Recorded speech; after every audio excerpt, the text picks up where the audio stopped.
మీ చిన్నప్పటి summer holidays గుర్తున్నాయా? ప్రతి ఒక్కరికి ఒక ఊరుంటుంది. ఆ ఊరు గుర్తొస్తే చాలు ఇప్పటికీ మన మనసు చిన్న పిల్లాడిలా అయిపోతుంది. నాకు అలాంటి ఊరు శివాపురం. మా పెద్దమ్మ వాళ్ళ ఊరు. ప్రతి సమ్మర్ హాలిడేస్‌లో కొన్ని రోజులు మేమందరం కలిసి అక్కడికెళ్ళేవాళ్ళం. అక్కడ ఆ ఊరికి ఆనుకొని ఒక ఏరు ప్రవహిస్తా ఉంటుంది.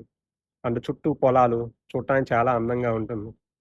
అలాగే మేకలు కాయడం కోసం వెళ్లి మేకపాలు పితికి పొలంలో వేడి చేసుకొని తాగటం, సపోటా కాయలు తీసుకొచ్చి మాగబెట్టుకొని వాటిని తినటం, ముంజలు తినటం, ఏరులో చిన్న గుంట తవ్వి అక్కడ వాటర్ తాగటం, పెదనాన్న సైకిల్ మీద తిరగటం, సైకిల్ కంటే ఫాస్ట్‌గా ఎళ్ళాలని దూకి పరిగెత్తటం, ఫ్రెండ్స్‌తో ఆడిన ఆటలు, జాతరలో మేమంతా చేసిన సందడి, అవన్నీ అప్ అప్పుడు అవి సాధారణ రోజుల్లా అనిపించాయి.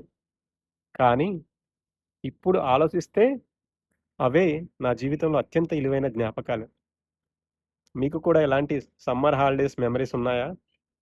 మీకు ఫస్ట్‌గా గుర్తొచ్చే ఊరేమిటి? కామెంట్ చేయండి. మళ్ళీ కలుద్దాం. మాట్లాడుకోవాల్సింది ఇంకా చాలా ఉంది.